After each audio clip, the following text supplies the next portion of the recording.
자, 오늘 함께 나누실 말씀은 요한복음 1장 29절서부터 34절까지 말씀입니다.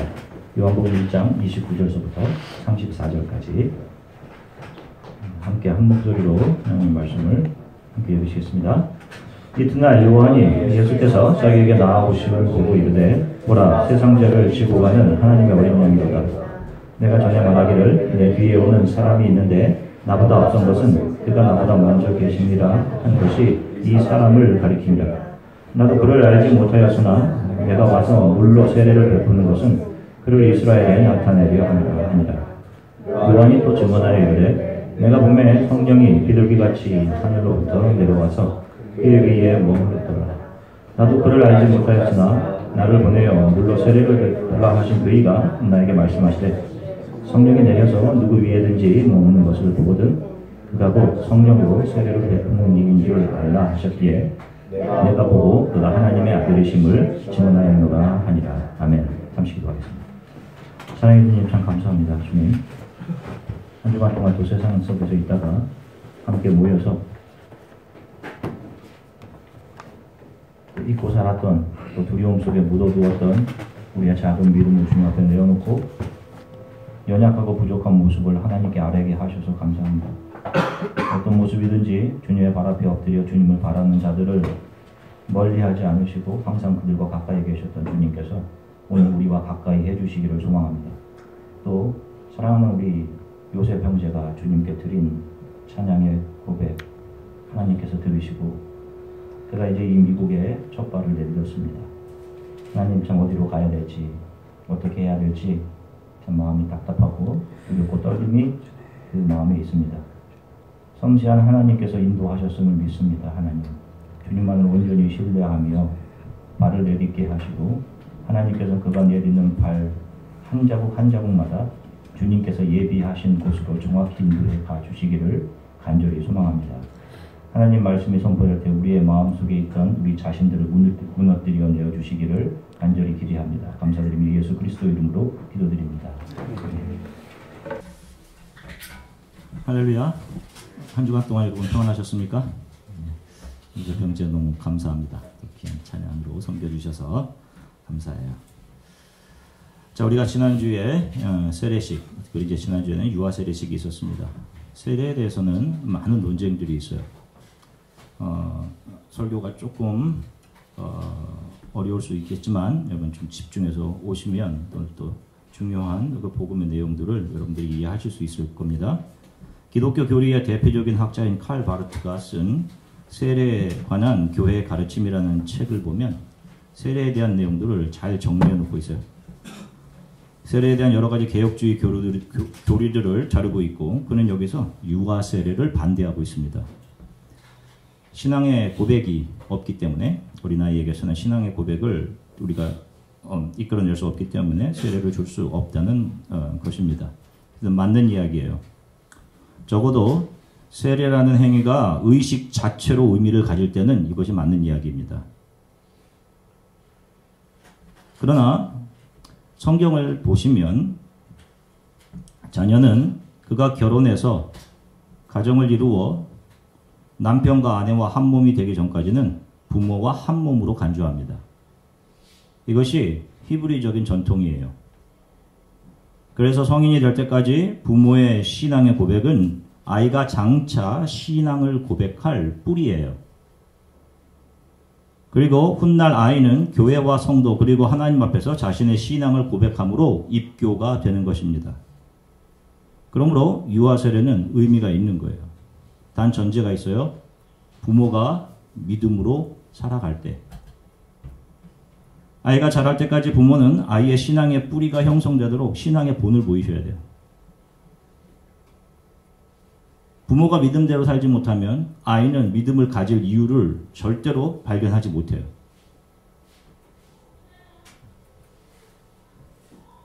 그 말씀으로 아이를 가르치는 거, 또 예배가 인생에서 가장 중요한 것이라고 어렸을 때부터 반드시 가르쳐야 하는 것입니다.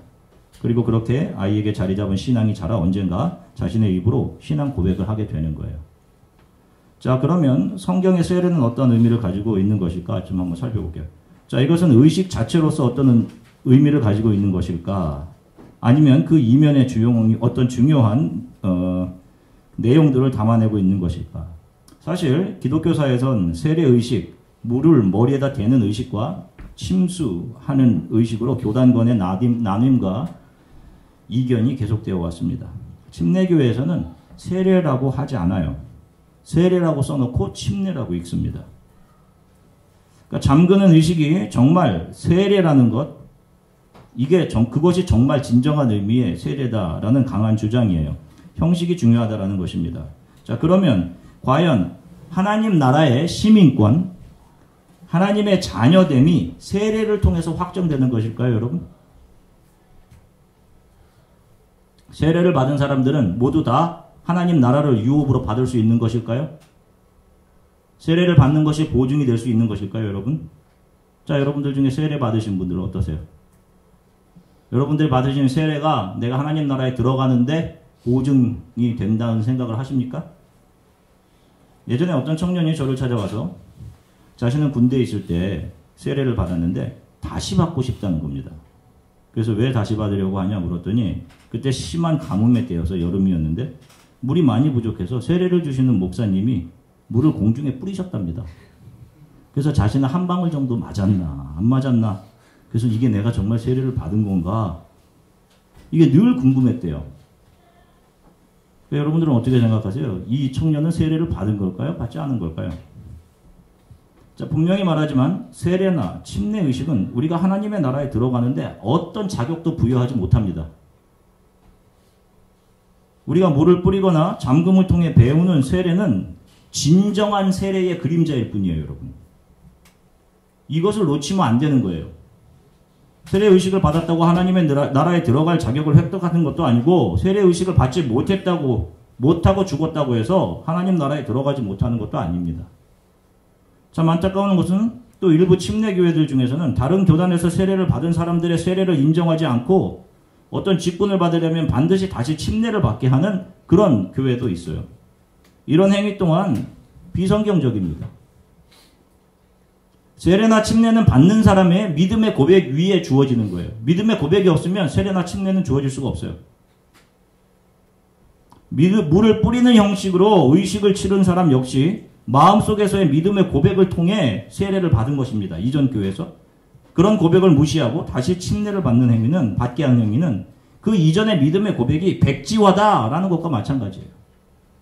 자, 여러분, 그 사람의 고백이 누구에 의해서 나오는 거예요? 성령의 내주와 그 성령이 그 사람으로 하여금 믿음의 고백을 하게 하시는 성령의 사역입니다. 그 결과로 예수가 나의 죄를 씻으신 하나님이라는 고백을 한 것인데, 그 성령의 사역을 무시해 버리는 것은 잘못된 행동이에요. 성경적이지 않습니다. 물론 형식을 무시할 수 없어요. 그러나 형식은 내용을 담아내는 그릇과 같은 거예요. 성경을 보아도 우리가 예수를 우리 몸에 담고 있다라고 얘기를 하죠. 그래서 우리가 예수께서 거하시는 성전인 것입니다. 그런 우리를 성경은 질그릇이라고 하죠. 그리고 이 질그릇은 깨져야 하는 것이에요. 이 질그릇이 깨짐을 통해서 그 안에 계신 내용, 예수 그리스도만 우리의 삶을 통해 오롯이 온전히 빛나게 되는 과정이 성화 sanctification인 것입니다. 질그릇이 세상 사람들의 칭찬을 받으려고 하면 안 되는 것이에요.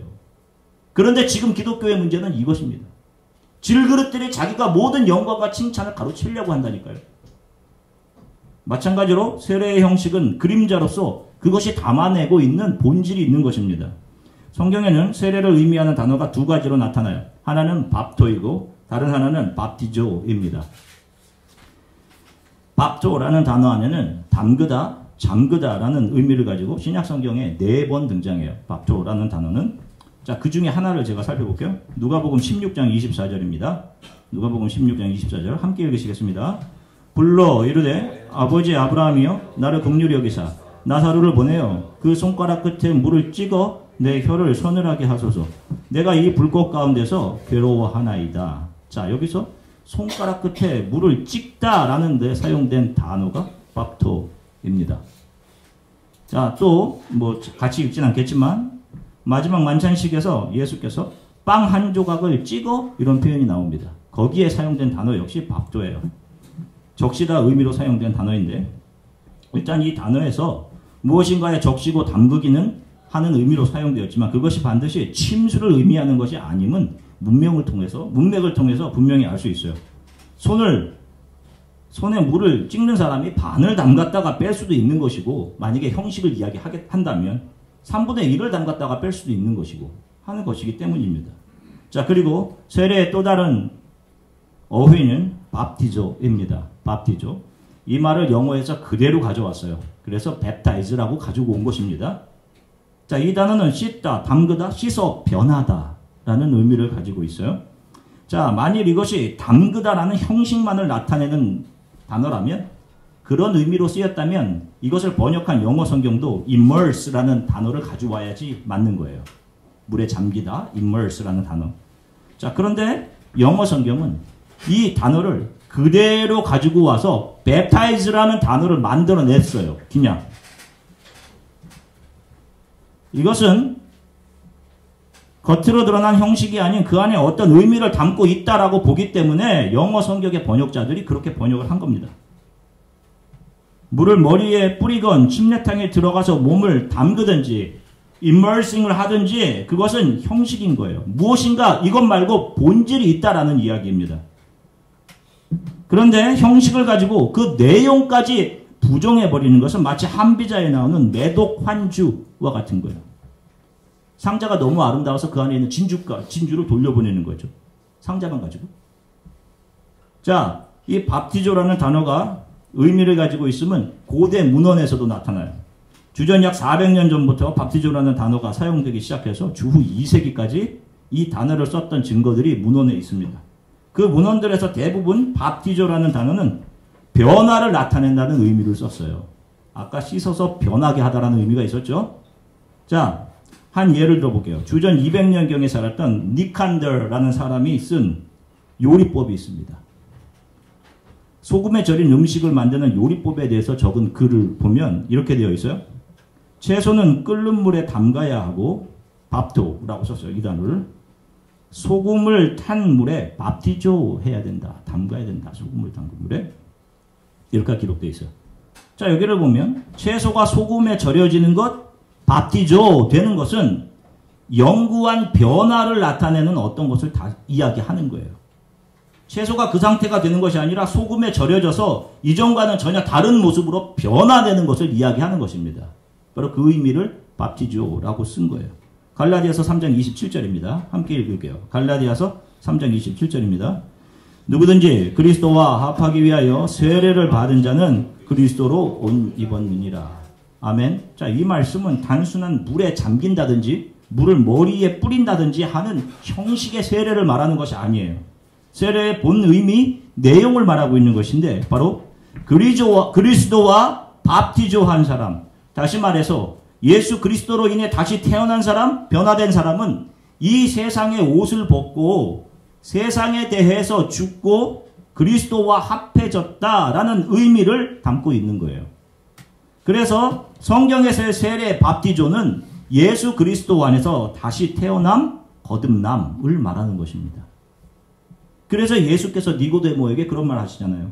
사람이 물과 성령으로 거듭나지 않으면 휘타토스 카이 푸뉴마토스 이렇게 얘기한단 말이에요. 카이는 엔드입니다. 정확히 말해서 물, 곧 성령으로 거듭나지 않으면 하나님 나라에 들어갈 수 없다 이렇게 말씀하신 거예요. 바로 성령이 변화를 일으키는 것, 이것을 성경은 세례라고 이야기하는 것입니다. 형식은 어떤 듯 상관없이. 고린도전서 10장 1절부터 2절입니다. 함께 읽으실게요. 고린도전서 10장 1절부터 2절입니다. 형제들아, 나는 너희가 알지 못하기를 원치 아니하노니 우리 조상들이 다 구름 아래에 있고 바다 가운데로 지나며 모세에게 속하여 다 구름과 바다에서 세례를 받고. 아멘. 여기 보면 이스라엘 백성들이 홍해를 지나면서 그들이 바다에서 밥티조를 받았다라고 기록하고 있어요. 그러면 만약 물에 잠기는 것이 밥티조의 의미라면, 물에 잠기는 것이 그 의미라면 이스라엘 백성들이 홍해 바닷물에 잠겼어야 되는 거 아니에요. 그죠? 그런데 그들은 바다 가운데로 지날 때 정확히 마른 땅을 지나갔단 말입니다. 출애굽기 14장 21절부터 22절까지 쉬운 성경으로 읽겠습니다. 출애굽기 14장 21절부터 22절 함께 읽으실게요. 모세가 손을 들어 바다를 가리켰습니다. 여호와께서 밤새도록 강한 동풍을 일으키셔서 바닷물을 뒤로 밀어내셨습니다. 그리하여 바다를 마른 땅으로 바꾸어 놓으셨습니다. 바다가 둘로 갈라지고 마른 땅이 되었습니다. 이스라엘 백성은 마른 땅을 밟고 바다를 건넜습니다. 양쪽에는 바닷물이 벽을 이루고 있었습니다. 아멘. 성경은 비교적 상세하게 그들이 이스라엘 백성이 홍해를 건넌 것이 어떤 1년에 한 번 일어나는 자연적인 현상에 의해 연중 발생하는 그런 형태의 것이 아니라 자연의 법칙을 거스리는 전능하신 하나님의 능력으로 발생한 사건임을 분명히 하고 있단 말이에요. 성경이 그들이 홍해를 건너면서 세례를 받았다라고 하죠. 그렇다면 그들이 물에 잠겨야 되는 거 아니에요. 지금 교회들이 이야기하고 있는 그런 선에서 이야기를 한다면. 그런데 그들은 마른 땅을 건넜습니다. 자, 오히려 물에 잠긴 건 누구예요? 누가 잠겼어요? 그렇죠. 그들을 쫓아오던 바로의 군사들이 물에 잠겼습니다. 그러면 그들은 침례를 받은 거예요? 그들이? 아닙니다. 여기에서도 성경이 밥티조라는 단어를 사용해서 어떤 의식에 대해서 이야기하고 있는 것은 그 형식을 말하는 것이 아니에요. 내용을 말하고 있는 거란 말입니다. 내용. 무엇이에요? 지금? 그들이 이 세상을 상징하는 이집트의 노예 상태에 대해서 죽는 거죠. 그죠? 이집트의 노예 상태에 대해서 죽고 앞쪽에 있는 하나님의 산이 있는 신의 산을 바라보면서 하나님의 백성으로 다시 태어나는 것을 의미하는 거예요. 그래서 그들이 바티조를 받았다라고 이야기하는 겁니다. 이전과는 전혀 다른 새로운 생명체, 새로운 피조물로 태어나는 거예요. 누가복음 12장 50절입니다. 누가복음 12장 50절 말씀 함께 읽으시겠습니다. 나는 받을 세례가 있으니 그것이 이루어지기까지 나의 답답함이 어떠하겠느냐. 자, 보세요. 예수님께서 이미 세례 요한을 통해서 세례를 받으셨단 말이에요. 그런데 예수님께서 지금 여기서 나는 나의 받을 세례 밥티조가 있다 이렇게 말씀을 하셔요. 이게 무슨 말씀이에요? 이것은 이 땅에 인간으로 몸으로 오신 예수께서 모든 인간의 죄를 위해 죽으셔서 하나님의 영원한 저주를 푸시고 저와 여러분들을 살려내시는 십자가를 의미하는 거예요. 십자가를 세례로 의미한 것입니다. 거기에서 죽고 다시 살아나시는 것을 이 세례로 이야기하는 거예요.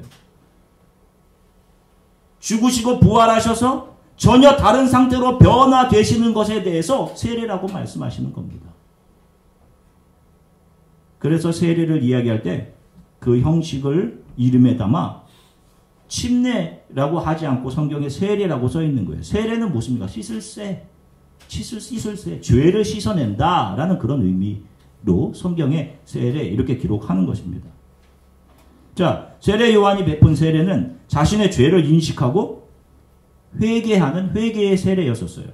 그리고 예수께서 주신 세례는 세상에 대해 죽은 십자가를 의미하는 의식, 그 십자가의 멍에를 예수와 함께 지는 의식이고 옛자에 대해서 죽고 예수로 거듭 태어나 하나님의 자녀가 되는 의식의 세례였습니다.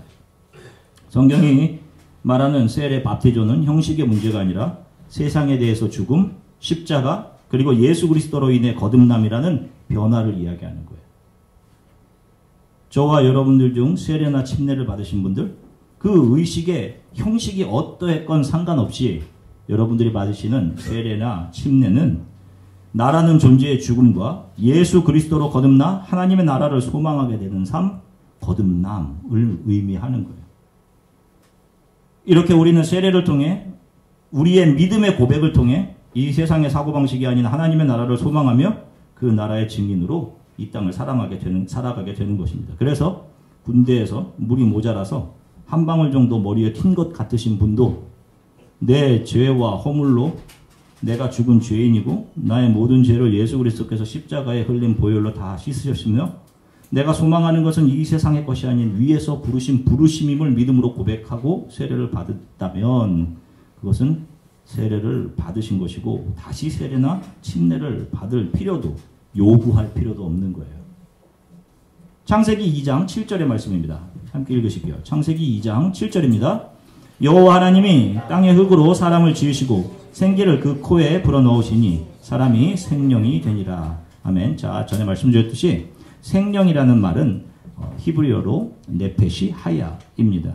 자, 우리가 이해할 때 하나님께서 흙으로 사람을 지으시고 그 코에 생기를 불어넣으시기 전까지 사람은 마치 흙으로 만든 인형, 마네킹과 같이 눈동자도 안 움직이는 그런 존재였다라고 생각할 수 있어요.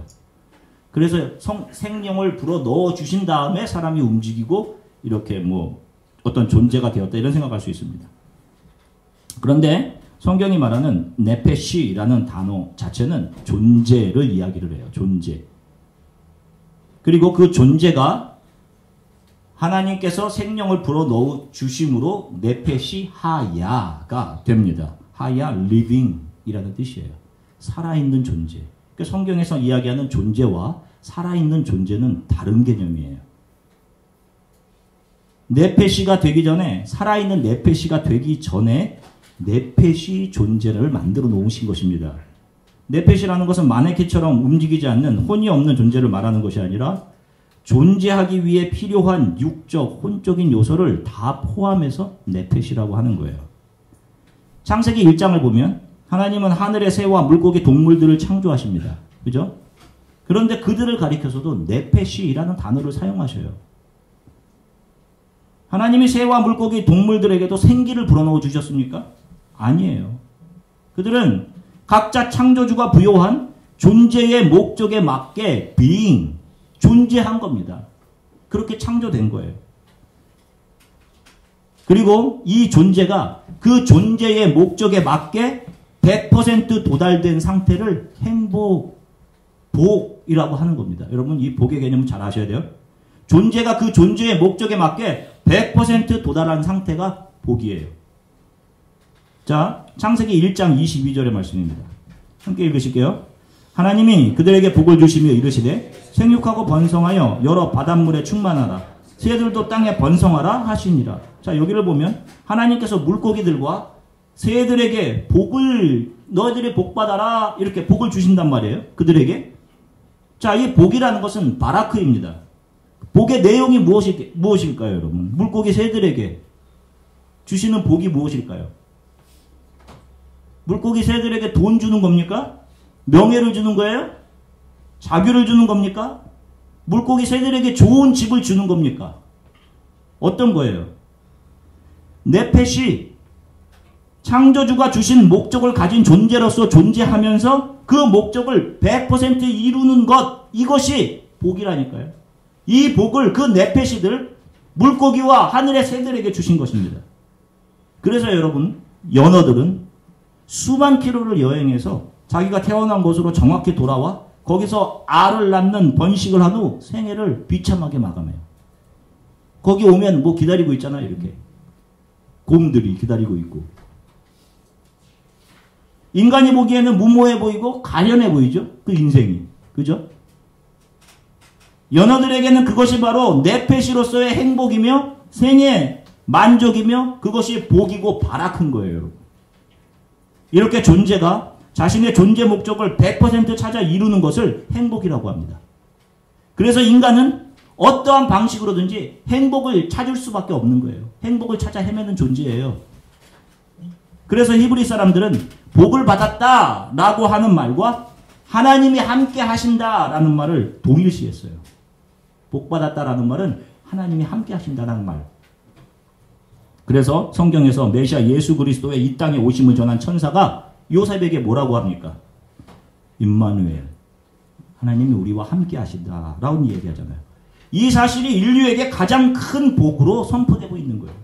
이제 하나님이 이 땅에 오셔서 너희와 함께 하신다라고 하시는 사실이에요.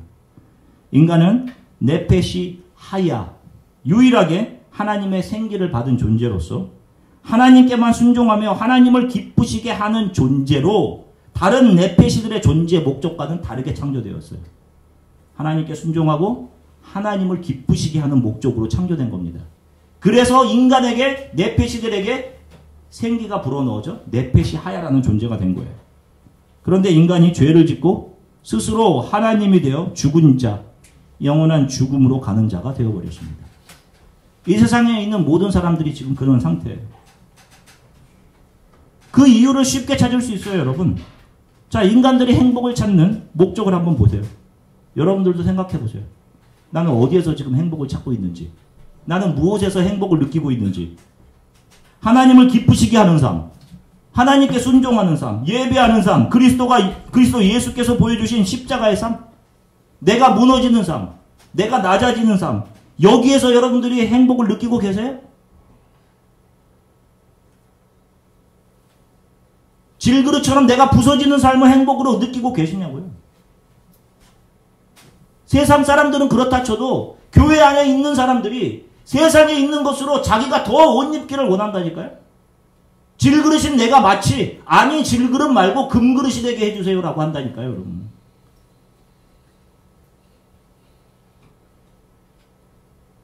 다 자신의 만족과 유익을 위해 다른 사람 짓밟고 누르고 심지어 죽이기까지 해서 자기 만족이 채워지고 자기 가치가 입증되는 그것을 행복 삼아 살아간다니까요. 이게 바로 죄를 범한 인간들이 살아가는 방식이에요. 행복을 찾아가는 방법. 원래 네페시 하야들은 무엇을 행복으로 삼게 되어 있어요? 임마누엘의 하나님. 하나님만으로 만족하며 그것을 복삼아 살아가게 창조된 겁니다. 그래서 네페시 하야인 거예요.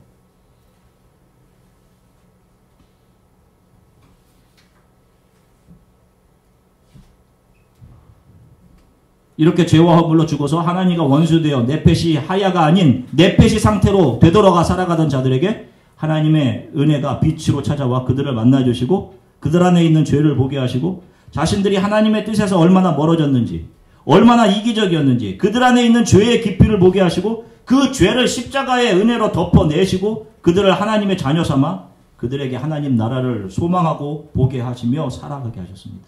이것이 바로 바라크의 회복이며 복의 회복인 거예요.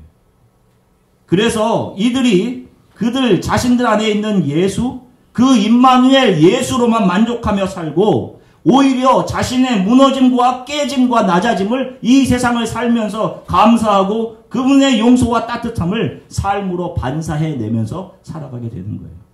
바로 이들이 세례, 밥티조, 예수 그리스도의 성령을 통해서 변화된 사람들인 것입니다.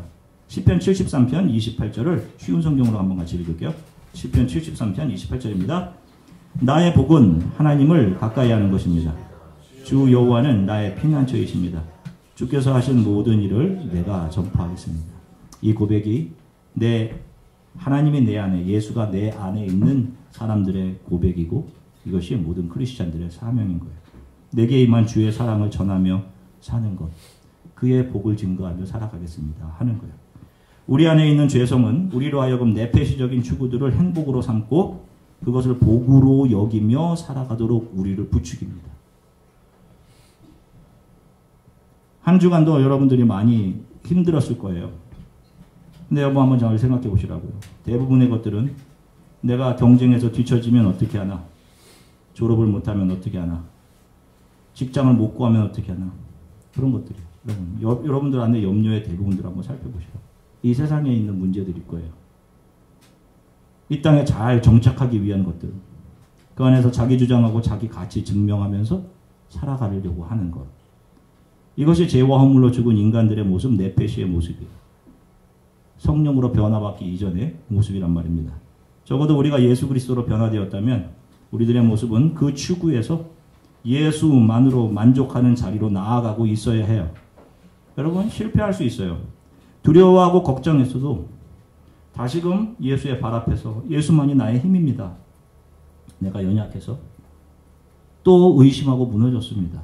예수의 손에 내 손을 얹고 주가 이끄시는 대로 살아가도록 하나님 저의 연약한 믿음을 도와주십시오 라고 기도하시면서 여러분 한 스텝 한 스텝 가는 거예요.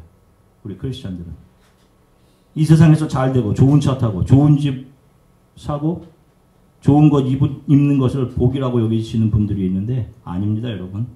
그런 것이 있는데 그 안에 예수 그리스도가 없으면 다 껍데기에 불과한 거예요. 그런 것들은 언젠가 자신이 자랑하던 그 옷들, 집들, 차들과 함께 영원히 불타 없어지게 될 것입니다. 저는 지난 몇 주 동안 예배를 마치고 나면 유아의 병원에 한 자매를 신방하러 갔었습니다.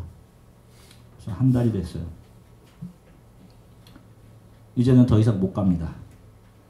MDAS라고 하는 골수 이형성 증후군에서 백혈병으로 악화되어서 2주 전부터는 인텐시브 유닛으로 옮겨져서 힘겹게 병과 싸우고 계셨어요. 제가 방문할 때마다 손을 잡고 기도할 때마다 목사님 감사합니다. 살면 목사님 주한회계 부근으로 이사와서 교회를 함께 섬겼으면 좋겠습니다 라고 말씀하셨던 것이 눈에 선해요. 주보를 가져다 달라고 해서 저희 주보를 읽으시면서 또 유튜브를 통해 저희 교회 설교를 들으시면서 살아가야겠다는 소망을 가지게 되었다고 말씀하셨습니다. 함께 선교도 가고 주의 일도 하고 싶다고요. 그분이 지난주에 돌아가셨습니다. 젊은 시절 미국으로 건너와 미국 남편과 결혼해서 아기를 낳고 살았어요. 다른 환경에서 사는 것이 여러분 쉬웠겠습니까? 쉽지 않았을 거예요. 가족이 많이 그리웠을 겁니다. 아들이 대학교 2학년 되었을 때 지금부터 5년 전 의사가 되겠다는 꿈을 가지고 공부하던 아들이 대형 트럭과 부딪히는 사고로 사망해서 아들을 잃어버렸습니다. 그 일 이후 골수 이형성 증후군이 찾아왔어요. 많은 아픔을 겪으신 분인데 살아서 주의 일을 하고 싶다고 살 소망이 생기셨다고 하셨는데 세상을 떠나셨습니다. 손을 붙잡고 기도할 때마다 눈물이 가려서 하나님 제발 살려달라고 기도를 했어요. 이유를 모르겠어요. 목사님 선교 가실 때 사용해달라고 선교 헌금 500불을 헌금을 하셨습니다. 소식을 듣고 잠을 잘 수가 없었어요. 누구나 가야 하는 길이 맞아요. 죽음은. 그러나 좀 더 기회를 주셨으면 하는 아쉬움이 너무 더 커서 잠을 이룰 수가 없었습니다. 그러면서도 한편으로 우리가 지난 2주 전에 살펴온 시므온처럼 그가 나이 들어 예수를 보고 주여 이제는 말씀하시는 대로 종을 평안히 놓아주십니다 라고 고백했던 것처럼 그 아픔들에서 이제 편히 놓여지는 하나님 나라 안에 속하게 되셨으니 그것으로 감사하고 위안을 삼았었어요. 여러분 이 땅을 어떤 가치로 살았든 무엇으로 내 만족 내 유익이라는 배를 불리며 살았든 우리는 모두 죽음의 문을 건너가야 해요. 영원을 소망하지 않는 사람들은 아직 이 세상에 속한 사람이고 내패시들이 분명합니다. 여러분 매일 주 예수를 소망하시고 그분만을 만족하며 살아가십시오.